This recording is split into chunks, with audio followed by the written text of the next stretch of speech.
Igreja Cristo é Vida, a sua cidade refúgio. Então vamos falar de fé mais uma vez. Vamos abrir a Bíblia na Epístola de Tiago, capítulo 2, versículo 14 em diante. E vamos fazer hoje a terceira mensagem sobre o tema: é através das obras que se mostra a fé.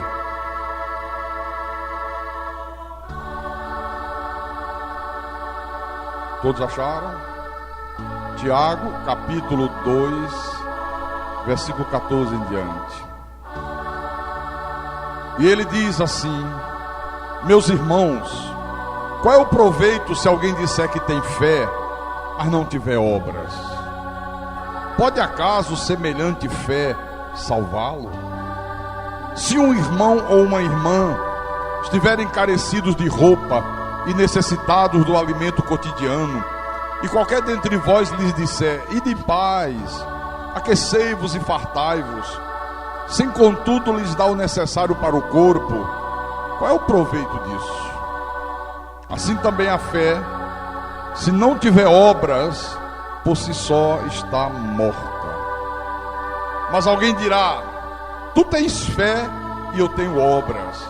Mostra-me essa tua fé sem as obras, e eu com as obras te mostrarei a minha fé. Vamos orar para que o Espírito Santo fale ao nosso coração nessa noite. Oremos ao Senhor. Às vezes calo para ouvir a voz de Deus, então medito para ouvir a sua voz. Qual sutileza tocas no meu coração, e grande paz passo a sentir. Sinto emoção, ouvir tua voz quando me exortas, se é preciso. Ouvir tua voz quando me diz que sou contigo. Ouvir tua voz quando me ensinas o que preciso.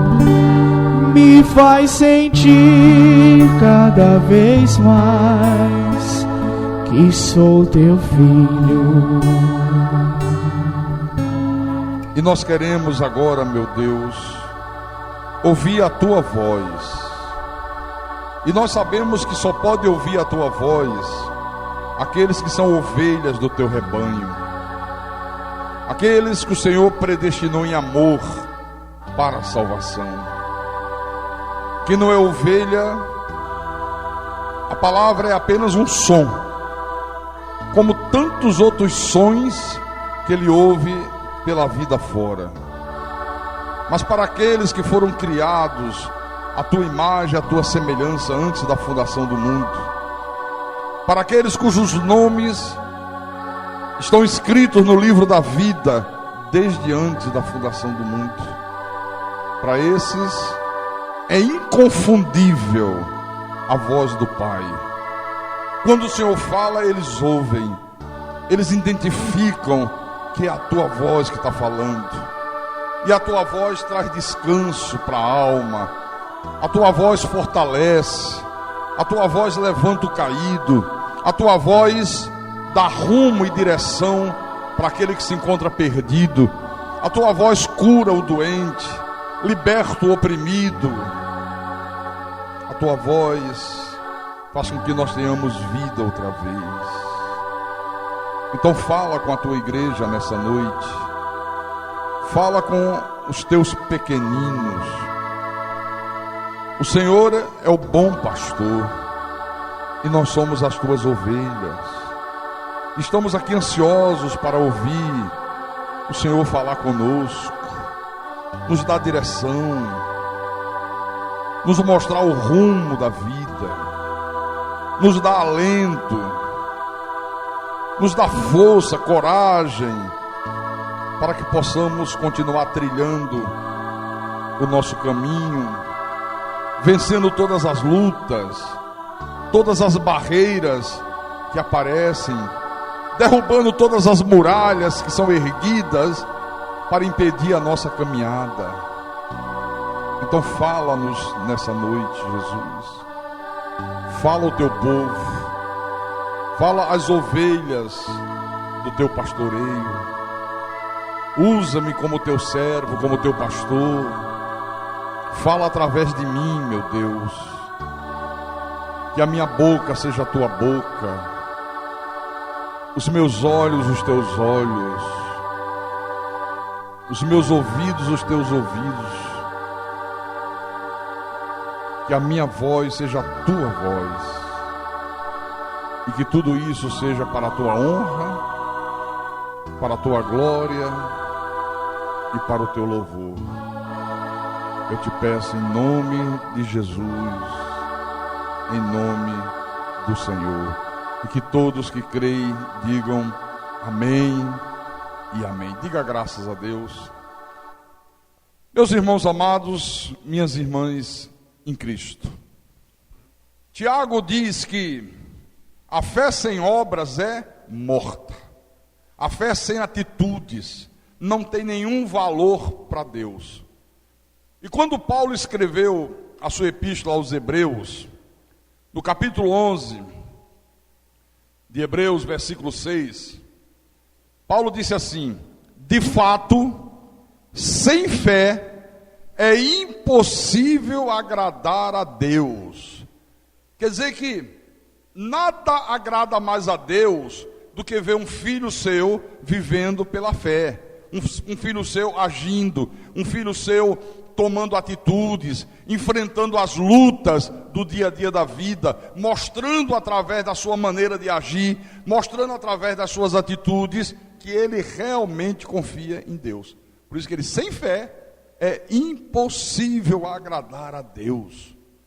A Bíblia tem exemplos maravilhosos de pessoas que demonstraram a sua fé em Deus, mas demonstraram a sua fé em Deus não com palavras, mas com atitudes. Que é isso que Tiago diz: a fé sem atitudes é morta. E foram essas pessoas que agiram, que lutaram, que enfrentaram o inimigo, às vezes muito mais forte, muito mais numerosos, muito mais poderosos do que elas. Aquelas pessoas foram essas que Deus abençoou de uma maneira extraordinária. Então, na vida espiritual cristã, a fé só pode ser mostrada com atitudes, com coragem, com obediência extrema a Deus. Se você ficar parado, apenas esperando que Deus faça tudo por você, olha, você nunca vai ver Deus se manifestar em favor da tua vida. Porque a fé exige atitude.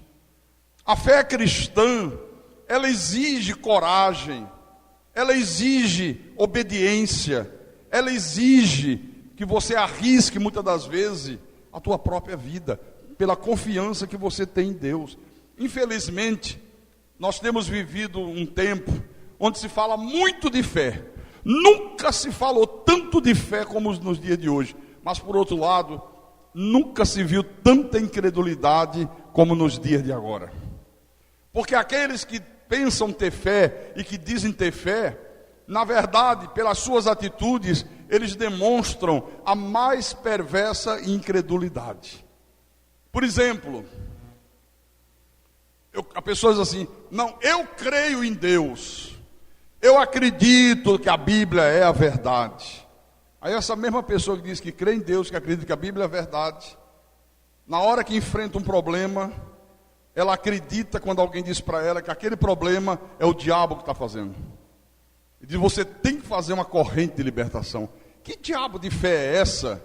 Que o sujeito acredita que o diabo está agindo, que tem que fazer uma corrente, se a Bíblia diz que na cruz Jesus expulsou o príncipe desse mundo, que na cruz Jesus colocou os demônios em algemas eternas. Então é uma incredulidade.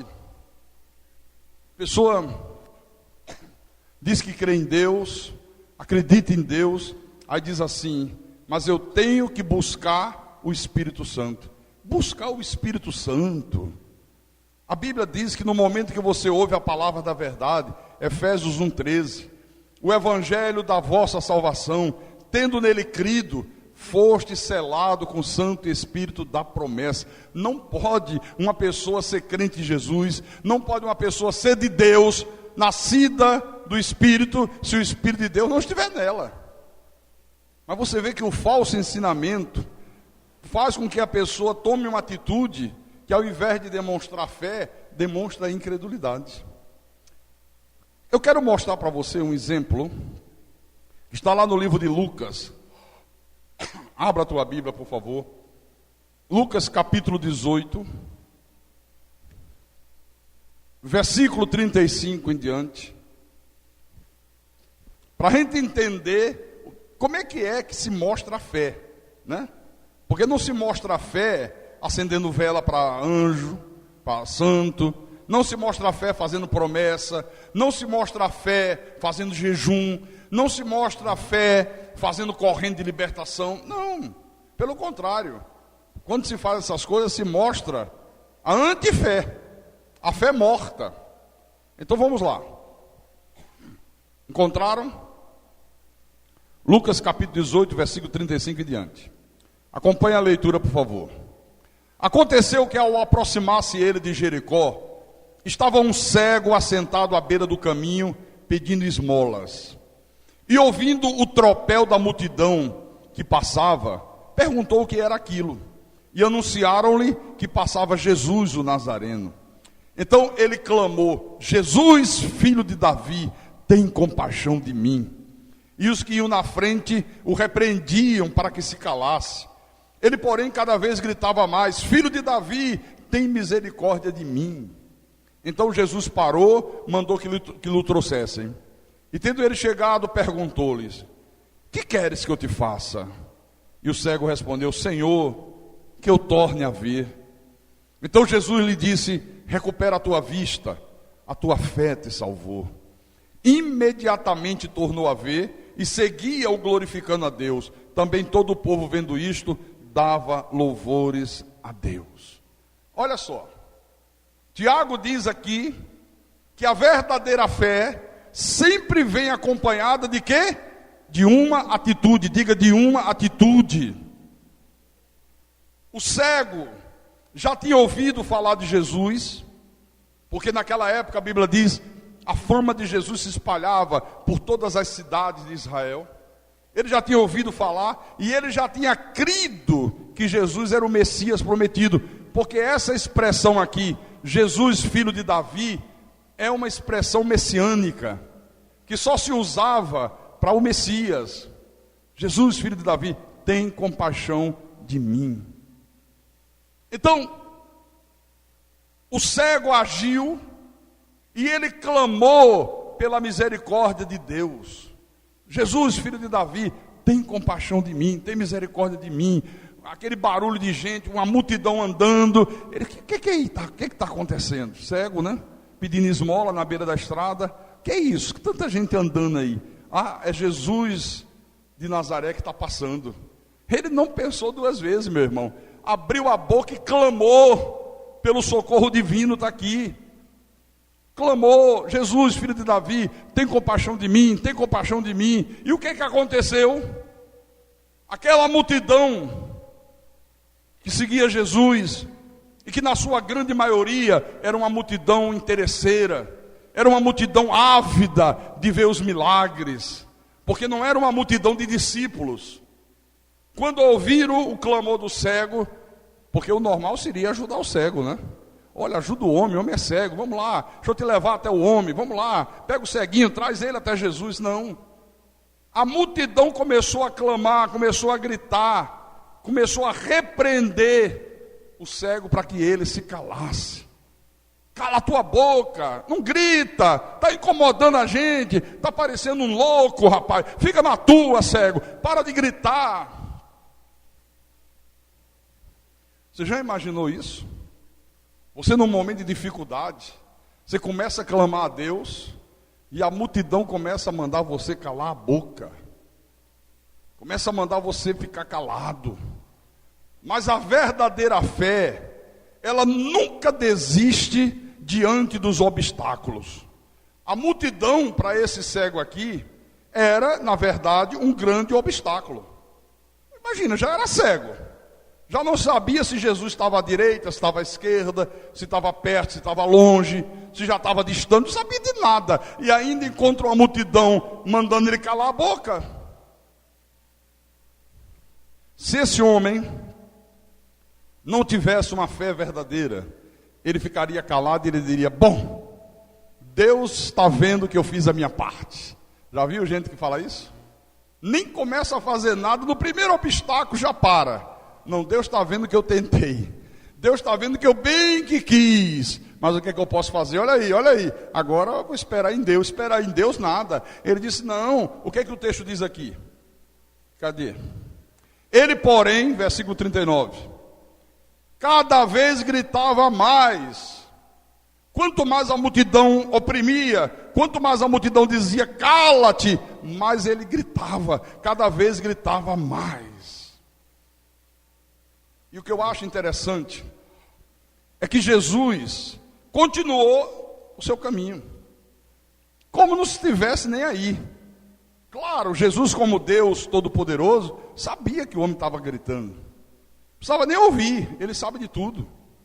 Mas ele continuou caminhando. O normal não seria que Jesus parasse de imediato para atendê-lo? E por que Jesus continuou caminhando? Deus é tremendo, né? Para dar exemplos de como se procede quando a pessoa crê. Qual é a atitude de quem tem uma fé verdadeira? Jesus disse: vão ver, quando a pessoa crê em mim, não tem obstáculo que a detenha. Não tem dificuldade que consiga segurá-la. Ela passa por cima de tudo. Ela avança, ela não desiste, ela não desanima. E o cego continuou. Só depois dele clamar muito, Jesus para e diz: tragam ele aqui. Traz esse homem aí. Trouxeram o homem, colocaram diante de Jesus. E olha a pergunta que Jesus faz: o que queres que eu te faça? Será que Jesus não sabia? E por que ele perguntou: o que queres que eu te faça? Para mostrar que quando a pessoa crê de verdade, ela sabe que para Deus não haverá impossíveis. Curar a cegueira era uma coisa impossível. Então, o que queres que eu te faça? Ele podia dizer: ah, Senhor, que o Senhor peça a essa multidão aí, para cada um me dar um dinheirinho, eu sou cego, estou aqui pedindo esmola, maior dificuldade do mundo para viver, para manter a minha vida, pede a esse povo aí que me ajude. Poderia ter feito esse pedido. Mas olha, quando se crê de verdade, que queres que eu te faça? O Senhor não pensou duas vezes: que eu torne a ver, que eu recupere as minhas vistas. E Jesus disse: recupera a tua vista, a tua fé te salvou. Amém? Imediatamente ele tornou a ver e seguia-o glorificando a Deus. Também todo o povo vendo isso dava louvores a Deus. A tua fé te salvou. Como é que Jesus viu a fé desse homem? Porque a fé não pode ser vista. A fé não é uma coisa concreta, a fé é uma coisa abstrata, como o amor. Como é que a gente vê o amor? Como é que se vê a fé? Um lenço, eu vejo, está aqui, pego.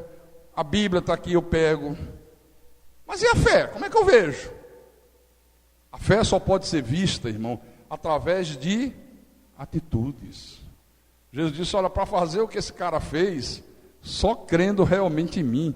Qualquer um outro tinha desistido. Qualquer um outro tinha desanimado, qualquer um outro dizia: bom, eu não posso fazer nada, não sei se o homem está perto, se o homem está longe, se está na minha direita, se está na minha esquerda, eu não sei. E ainda tem esse monte de gente quase me agredindo, mandando que eu me calasse. Mas ele disse: não, quanto mais mandava que o cego se calasse, cada vez ele gritava mais: filho de Davi, tem misericórdia de mim. Isto é uma fé com obras, uma fé de atitudes. Se esse cego vivesse nos dias de hoje e começasse a gritar, ia aparecer uns e iam dizer: cego, peraí, não é gritando não, fica na tua, vai fazer uma corrente, vai ungir os olhos com óleo, faz uma romaria ao túmulo do Padre Cícero. Olha, faz um jejum, cego. Olha, vai lá que o missionário, o bispo, o diabo, sei lá o quê, vai botar a mão na tua cabeça e vai dizer: o demônio da cegueira, sai. Demônio da cegueira. É verdade, deve ter mesmo, porque está todo mundo cego. Eu vejo as multidões acreditando nessas mentiras, acreditando nesses absurdos, endeusando homens. Que coisa impressionante.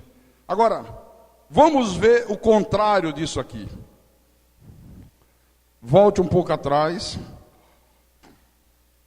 Capítulo 18 de Mateus mesmo. Só que agora no versículo 18 em diante. Que diz assim: certo homem de posição perguntou-lhe: bom mestre, que farei para herdar a vida eterna? E Jesus respondeu: por que me chamas bom? Ninguém é bom, senão um que é Deus. Sabes os mandamentos: não adulterarás, não matarás, não furtarás, não dirás falso testemunho, honra teu pai e a tua mãe. E ele já interrompeu Jesus e disse: tudo isso eu tenho observado desde a minha juventude. Oi? Lucas 18. Eu falei Mateus? Gente, será que são os meus 56 anos? Não aceito isso. Eu falei Mateus, foi. Eu ainda disse, volte um pouco atrás, né? No mesmo capítulo 18. Bom, encontraram agora?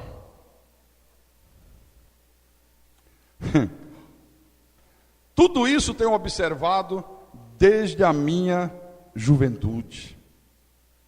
Jesus, ouvindo o homem dizer isso, disse a ele: bom, uma coisa ainda te falta. Vende tudo o que tens, dá-o aos pobres e terás um tesouro nos céus. Depois vem e segue-me. Mas ouvindo ele essas palavras, ficou muito triste porque era riquíssimo. Deixa eu explicar uma coisa aqui. Naquele tempo, era comum o judeu chamar um rabino de mestre. Isso era normal. Mas jamais um judeu chamaria um rabino de bom.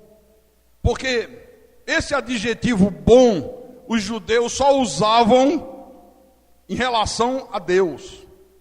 Só usavam o adjetivo bom em relação a Deus. Daí a pergunta de Jesus aqui, ó. Peraí, por que você me chama bom? Por que você está dizendo bom mestre? Na verdade, Jesus estava dizendo: você sabe o que é que você está dizendo? Você acredita realmente que eu sou bom? Porque bom só há um, que é Deus. Você crê que eu sou Deus? Se você acredita, então me reconheça como Deus Todo-Poderoso e não como um mestre. Era isso que Jesus, na verdade, estava dizendo. Só que o comportamento que esse homem teve a seguir mostra de uma maneira clara que ele não acreditava que Jesus era Deus. Porque se ele de fato acreditasse que ele estava ali na presença do Deus Todo-Poderoso, ele não teria demonstrado tanta presunção em dizer que cumpria toda a lei desde a sua mocidade. Ele diz: não, eu posso enganar todo mundo. Eu posso demonstrar que sou perfeito, e as pessoas até acreditarem, mas Deus conhece as minhas imperfeições, Deus conhece o meu coração, Deus conhece as minhas falhas, Deus sabe que homem nenhum jamais poderia cumprir toda a lei. Mas ele foi presunçoso. E mais ainda, se ele acreditasse que ele estava diante do Deus eterno, ele não se recusaria a obedecer a palavra de Deus. Então, na verdade, esse cara, ele queria ser salvo, mas de acordo com as suas próprias condições, não de acordo com as condições de Deus. Então, esse jovem rico é um exemplo de uma pessoa que tem uma fé morta. A pessoa pode falar de Deus, a pessoa pode ter Bíblia, Mas o que ela fala de Deus, o que ela diz crer, é apenas da boca para fora, porque ela nunca consegue obedecer a Deus. Fé e obediência, irmãos, caminham lado a lado. E eu acho interessante esse exemplo, porque se isso aqui fosse nos dias de hoje, imagine um homem entrando num templo, qualquer um, como este homem aqui, chegando diante do pastor, homem de Deus, servo do Deus Altíssimo, ungido do Senhor. O que eu faço para herdar a vida eterna?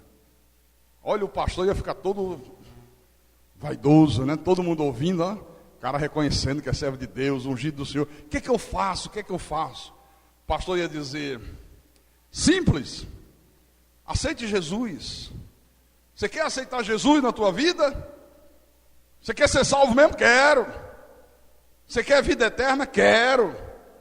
Você está disposto a abrir o teu coração e pedir para Ele entrar? Estou. Então feche os olhos e faça uma oração comigo. Repita assim comigo: Senhor Jesus, eu peço que o Senhor entre no meu coração e faça morada na minha vida. Pronto. Agora você batiza nas águas, recebe a carteirinha de membro e você é um irmão em Cristo. Você está salvo. E no outro dia, se for um desses movimentos aí ricos, que tem programa de televisão, programa de rádio, no outro dia esse cara estaria em todos os programas de televisão dando testemunho. E como era rico, aí é que ia explorar o testemunho do cara mesmo. Já viu como é que é? O pobrezinho não explora não, mas o cara rico está toda hora dando testemunho. Como é diferente quando as coisas são de acordo com os parâmetros de Deus. Jesus disse: rapaz, você não sabe os mandamentos? Vive a tua vida espiritual, vive lá, faz o que Deus manda, vive uma vida reta. Ah, Senhor, tudo isso eu tenho observado desde a minha juventude. A gente sabe que a salvação é por graça, né? Efésios capítulo 2, versículo 8. Porque pela graça sois salvos, mediante a fé. E isso não vem de vós, é dom de Deus. A gente sabe disso. Mas Jesus falou isso aqui para o cara para desmascará-lo. Não é que a salvação dependa da gente fazer alguma coisa. Não, a salvação não depende da gente fazer nada. A salvação depende única e exclusivamente de Deus, irmão. Somente de Deus. Mas Jesus disse: esse cara está pensando que me engana. Ele está pensando que com esse papinho aí, ele vai me colocar no bolso, que ele vai fazer a minha cabeça. Ele não sabe que está diante do Deus eterno, do Deus todo-poderoso. Deixa eu desmascará-lo. Está aqui, ó. Ah, é? Que cara abençoado. Mas você tem uma fé danada, hein, jovem? Puxa, é mesmo, você tem obedecido todos os mandamentos desde jovem. Desde jovem, Senhor. Eu sou um rapaz espiritual. Eu tenho muita fé. Faço até jejum. É mesmo? Faço. Olha, de vez em quando faço uma corrente, viu? E mando botar óleo na minha cabeça. Ah. Então deixa eu ver se você tem fé mesmo. Só falta você fazer uma coisinha. Pois não, Senhor, diga. Jesus sabia que o cara era rico. Tinha muitos bens.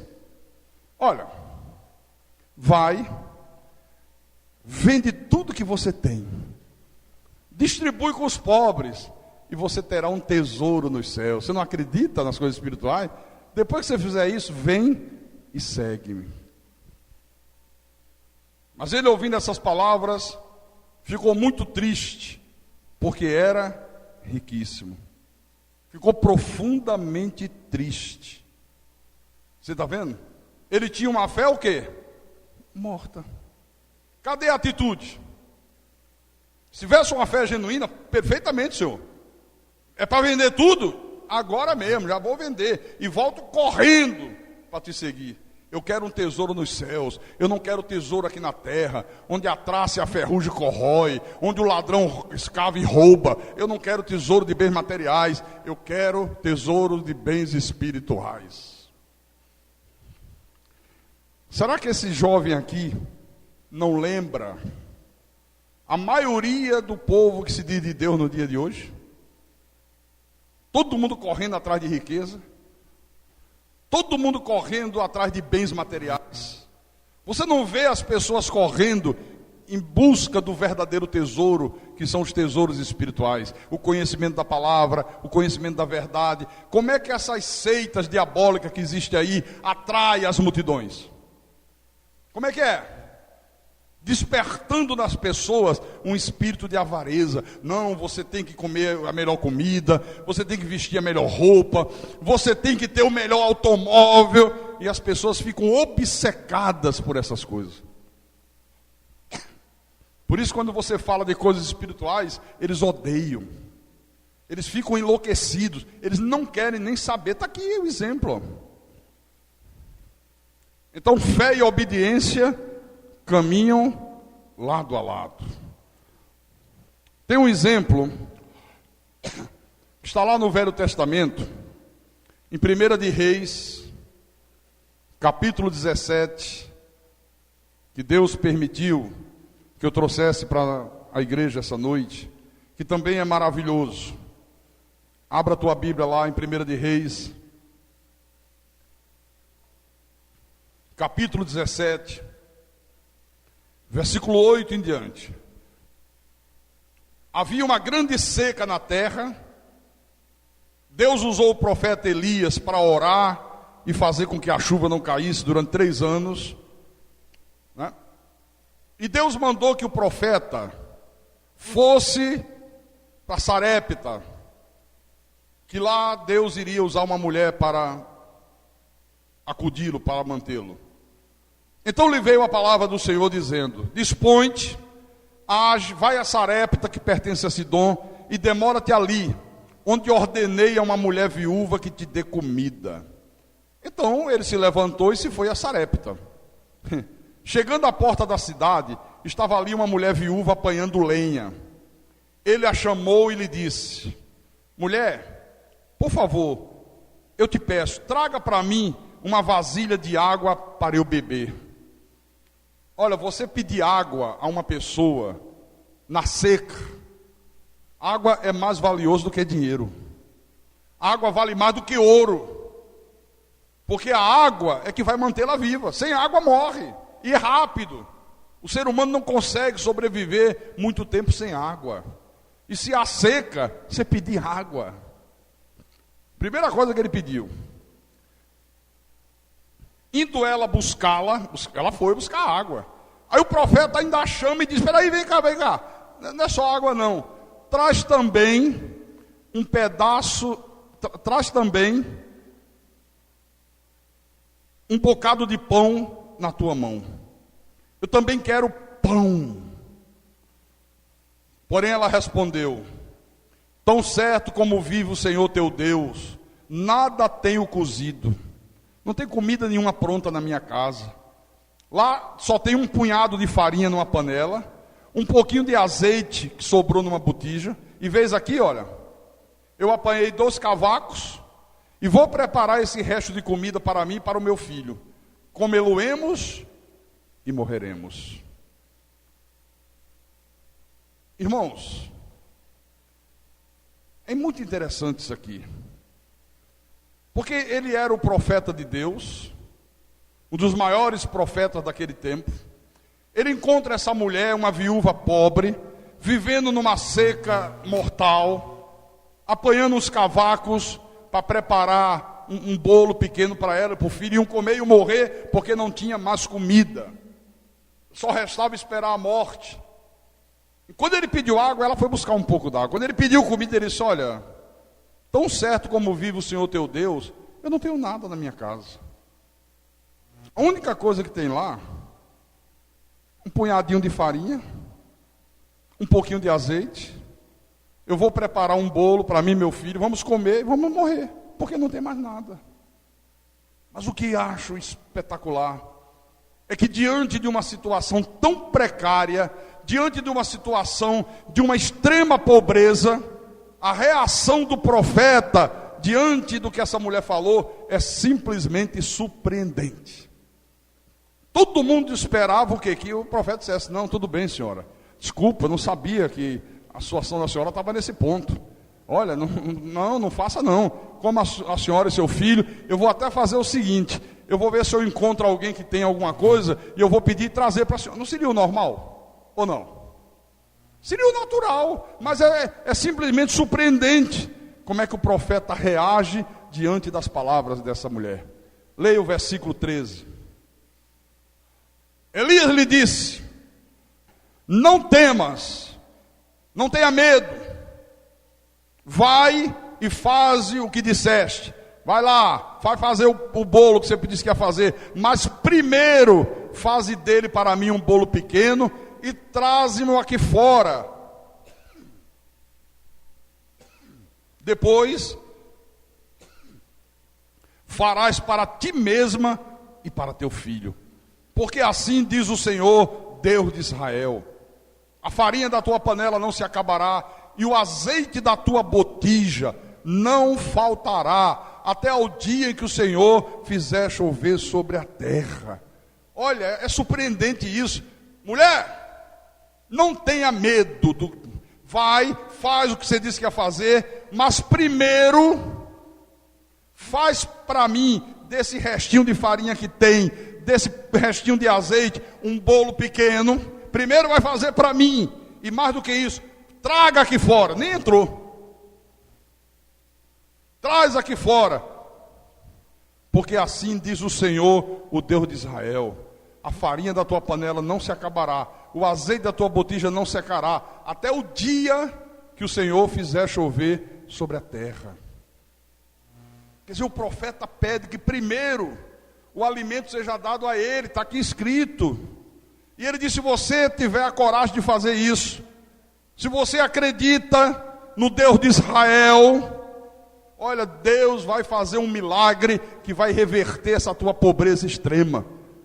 Deus vai agir de uma forma sobrenatural. Deus vai multiplicar a farinha da tua panela, o azeite da tua botija, até o dia que ele fizer cair chuva sobre a terra. Enquanto houver seca, não vai faltar provisão na tua mesa. Aqui. Versículo 15. Aí ela disse: olha, profeta, eu creio no Deus de Israel.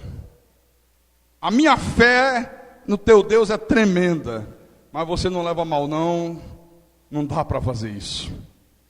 Olha, você já está exagerando, isso já é coisa de profeta, já é a carne que está falando, porque Deus não vai pedir um negócio desse. Como é que Deus, será que Deus não está vendo a minha situação? Como é que Deus vai exigir de mim alguma coisa no momento que eu estou numa pobreza extrema? Não é assim que muita gente reage? Na hora que Deus requer alguma coisa, no momento de extrema necessidade, ou então alguma coisa que a pessoa não está a fim de fazer, alguma coisa que não agrada a pessoa fazer, aí ela diz: não, isso aí já é o pastor falando, isso aí é o homem, isso aí é a carne. Deus não faz uma coisa dessa. Como eu ouço isso? Não, mas com essa mulher foi diferente. Vamos ler, versículo 15. Foi ela e fez segundo a palavra de Elias. Assim comeram ele, ela e a sua casa muitos dias. Da panela a farinha não se acabou, e da botija o azeite não faltou, segundo a palavra do Senhor, por intermédio de Elias. Então, mais uma vez, a gente está vendo aqui o que significa uma fé com obras. A mulher, a viúva, ela deu prova de que cria em Deus. E a prova da sua fé foi que ela obedeceu aquilo que Deus estava determinando através do profeta, sem questionar. Ela não questionou, ela não discutiu com o profeta, ela não discutiu com Deus. E o que aconteceu depois dessa atitude de fé dessa viúva? O que aconteceu? A promessa de Deus se cumpriu na vida dela. De uma forma sobrenatural. A farinha da panela não se acabou. O azeite da botija não faltou. Até o dia que Deus fez a chuva cair sobre a terra.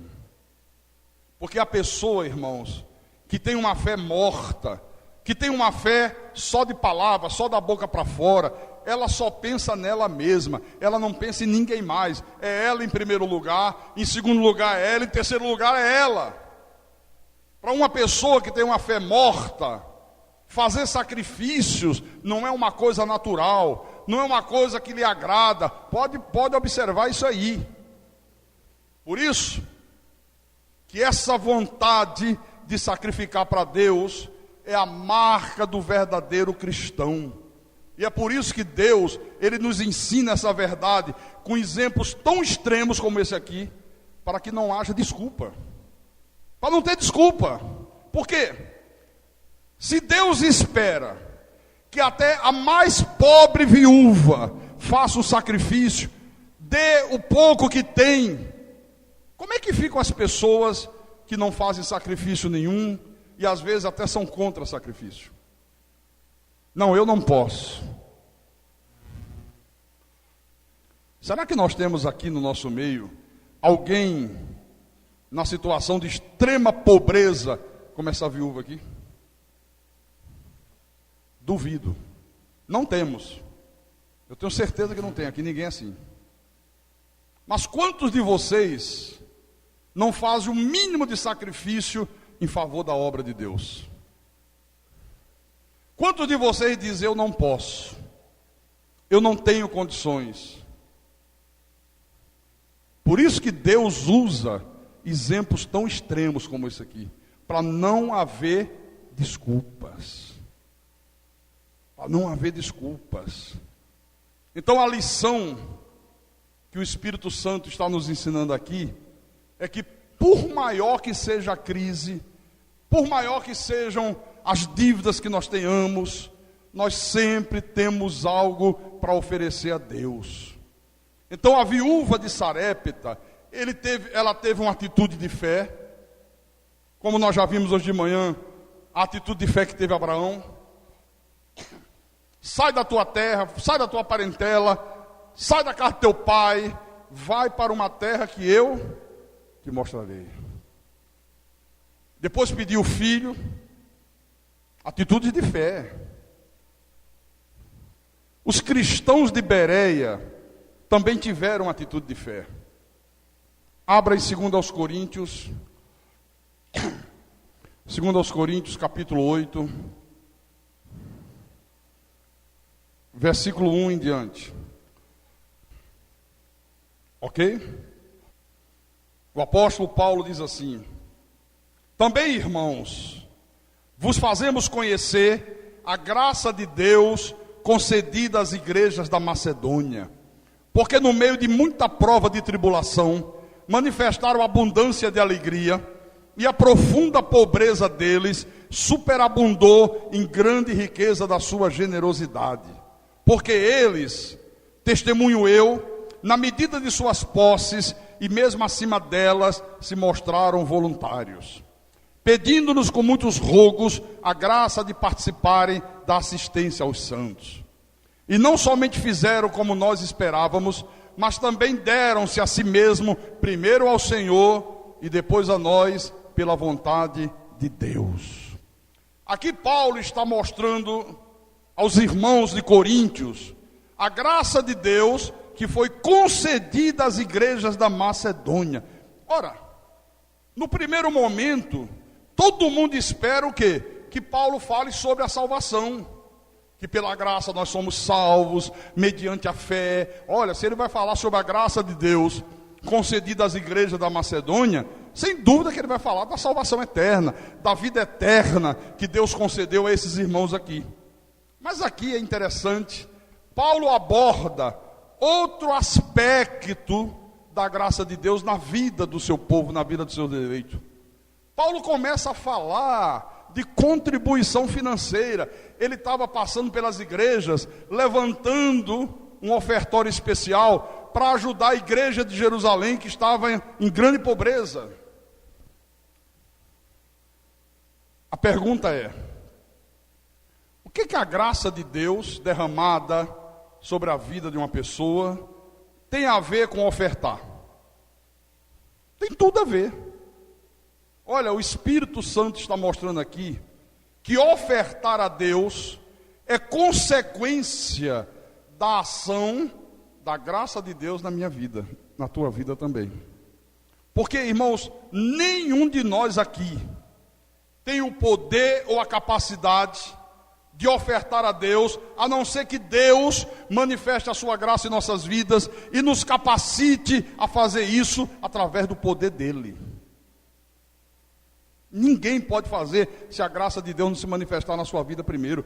Como é que eu poderia ter ofertado a Deus a minha vida profissional, deixando de ser técnico especializado em fabricação nuclear? Como é que eu poderia um dia ter jogado toda a minha vida profissional para o alto, um salário de 33 salários mínimos, para me tornar um pregador, se não fosse a graça de Deus se manifestando em mim?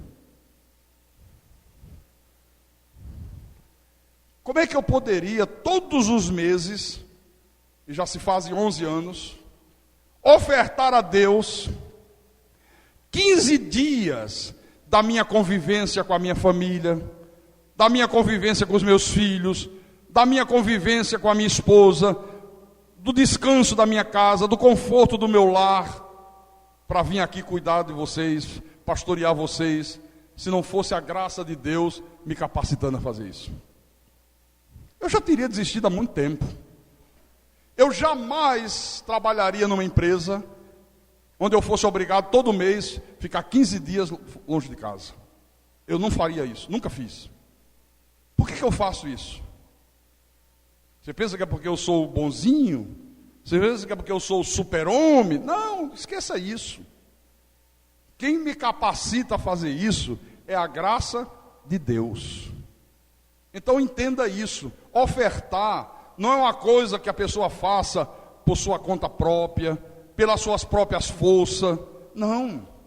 Ofertar a Deus é uma coisa que você faz quando você é alcançado pela graça de Deus. E quando eu falo ofertar, não é só ofertar dinheiro, não. É ofertar o teu tempo. É ofertar o teu talento. Tem gente que não oferta nada. Tem tempo para tudo, só não tem tempo para Deus. Então Paulo disse aqui,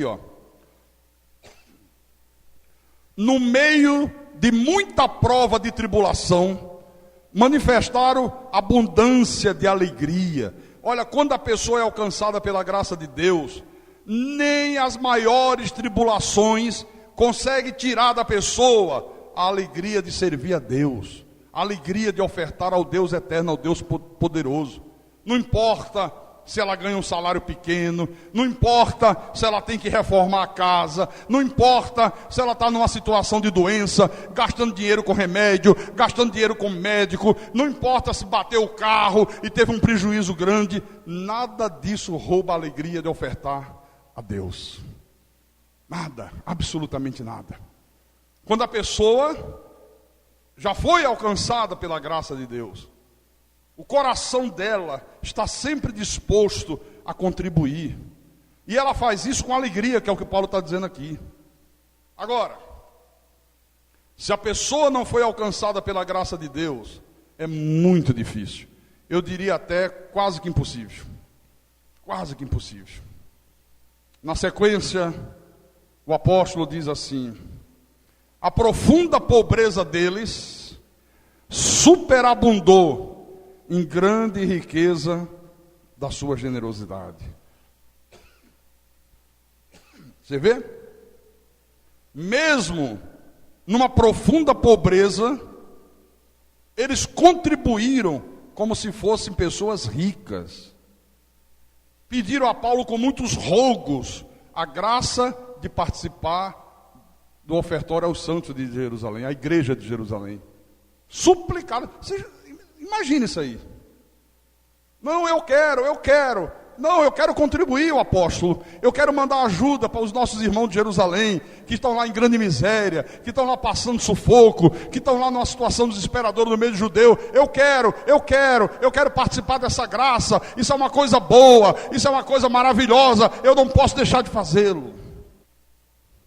E era um povo que vivia na profunda pobreza. Versículo 3 e 4.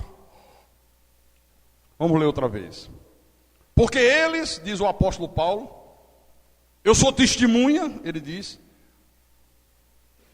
na medida de suas posses, e mesmo acima delas, se mostraram voluntários, pedindo-nos com muitos rogos a graça de participarem da assistência aos santos. Quer dizer que quando Paulo viu essa atitude, Paulo teve absoluta certeza de que a graça de Deus tinha se manifestado na vida desses irmãos aqui, ó. Porque, irmãos, amados de Deus, é impossível que pessoas que vivam na pobreza extrema, que pessoas de parcos recursos financeiros, contribuam acima das suas posses, acima das suas possibilidades, sem que isso seja consequência da graça de Deus se manifestando na vida delas. É impossível, não tem como.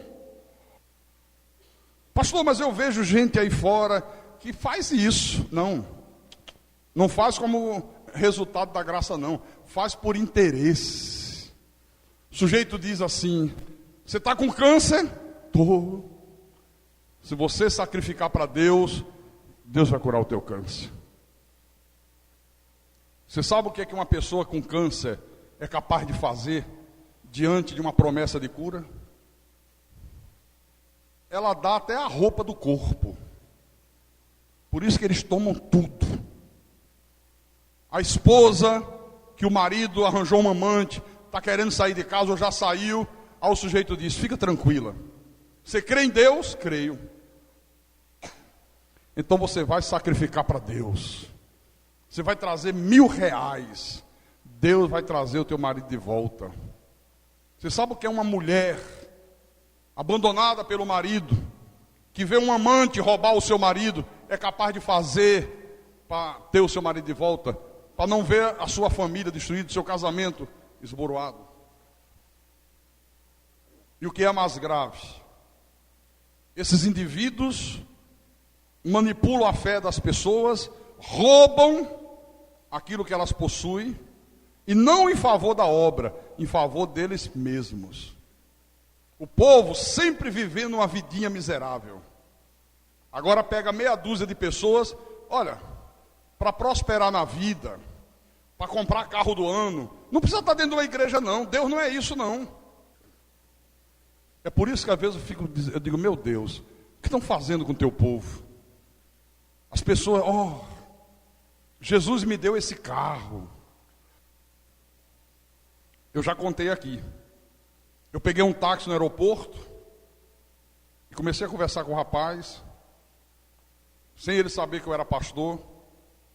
E ele disse: olha, eu me converti, Deus tem me abençoado. O senhor está vendo? Esse táxi aqui foi Jesus que me deu. Olha, onde eu vou agora, eu dou testemunho. Ele dá testemunho que Jesus deu um táxi para ele, um Fiat. Aí eu digo: é mesmo, rapaz, isso é. Eu digo: olha, querido, deixa eu te dizer uma coisa, eu sou pastor. Você testemunhando isso, você está expondo Deus ao ridículo. Porque Deus não é para isso. Como assim expondo ao ridículo? Você chega diante de um incrédulo, de um ímpio, de um ateu, de um idólatra, ou seja lá o que for, e ele diz assim: foi mesmo, foi Deus que te deu esse Fiatzinho Uno, pois eu não sirvo ao teu Deus e tenho essa Mercedes aqui, ó. E aí? Olha a vergonha. Agora eu quero ver você testemunhar e dizer: eu nasci de novo. Deus transformou a minha vida. Deus me fez uma nova criatura. Deus me fez um novo homem. Deus operou o milagre do novo nascimento em mim. Aí eu quero ver o sujeito dizer que ele também é nova criatura. Então, irmãos, esse exemplo aqui das igrejas da Macedônia é mais um exemplo de uma fé com obras, de uma fé de atitudes. Quem crê, age. Quem crê, demonstra a sua fé através de atitudes. E para a gente terminar, Jesus estava numa casa pregando como fazia habitualmente, e trouxeram-lhe um paralítico em cima de uma maca. 4 homens transportando o paralítico. E quando eles chegaram, a Bíblia diz que a multidão era tamanha que eles não conseguiam nem chegar na porta de entrada da casa. Puxa vida. O cara já era paralítico. Já estava na dependência da ajuda de outros. Se não fosse 4 amigos que resolveram levá-lo até Jesus, ele estava frito. Ainda bem que tem pessoas assim, né? Mas quando chegaram lá, a multidão era grande.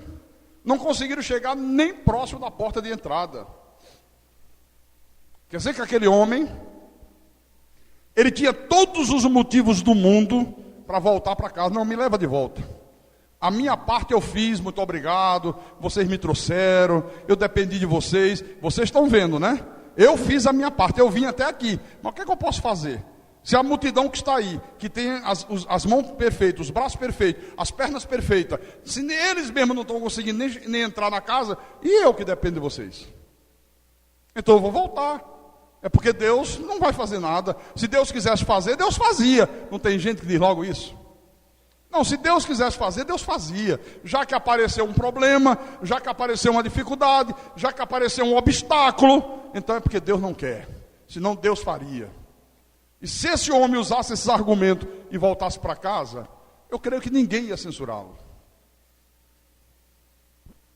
Mas o que é que a Bíblia diz? Que eles deram a volta na casa, subiram no eirado da casa. Eu fico imaginando essa cena, sabe? 4 homens com paralítico. Olha, não dá por aqui? Vai ter que dar de alguma maneira. Mas que a gente chega diante dele, chega. Nem que a vaca tussa. Nós vamos fazer isso. Deram a volta, subiram no eirado. Deve ter destelhado a casa em vários lugares. Como é que ia saber onde é que Jesus estava? Até chegar no cômodo. Opa! Está aqui, está ele ali. E para subir o paralítico? E se o homem desequilibra, cai e quebra o pescoço? Acabava com tudo. Olha quantos riscos, quanto esforço foi necessário. Colocar o homem lá em cima. Imagina como é que deve ter sido, sabe? Arranja a corda, arranja uma corda, arranja um martelo aí. Eu preciso serrar aqui essa madeira. Eu preciso descobrir onde é que Jesus está. Não está aqui, aqui é a cozinha. Opa, aqui é o banheiro, não dá. Não, esse quarto também não está. Opa, está aqui. Amarra a corda, sobe. Cuidado para ele não cair. E começaram a descer o paralítico amarrado em corda. E a Bíblia diz que Jesus, vendo-lhes a fé, olha, vendo-lhes a fé, porque só age dessa maneira quem crê. Só toma essa atitude quem acredita realmente em Deus. Fé tem que ser acompanhada de atitudes. Fé tem que ser acompanhada de coragem. Fé tem que ser acompanhada de obediência.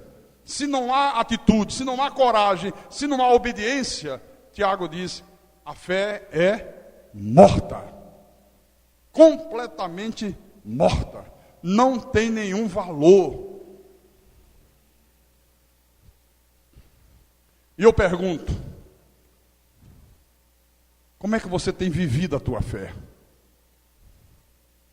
Uma fé só de palavras? Uma fé só da boca para fora? Ou uma fé de atitudes? Tiago disse, alguém pode dizer, mostra-me a tua fé sem obras. Como é que alguém vai mostrar uma fé sem atitudes? Impossível. Isso não tem como. Agora ele diz, mas eu, com as minhas obras, te mostrarei a minha fé. Quando você crê, você não precisa abrir a boca e dizer, eu creio. Você não precisa sair, eu confio muito em Deus, eu acredito em Deus. Nem precisa. Você pode não dizer nada disso, ficar caladinho. Mas quando a pessoa olha e vê a sua maneira de agir, nos momentos difíceis da vida, nas horas de dificuldades, nas horas que se levanta o inimigo contra você, na hora que perde o emprego, na hora que surge uma doença. Aí você vê a atitude e diz: poxa, como ele confia em Deus. Aqueles homens não disseram nada, calados, só agiram.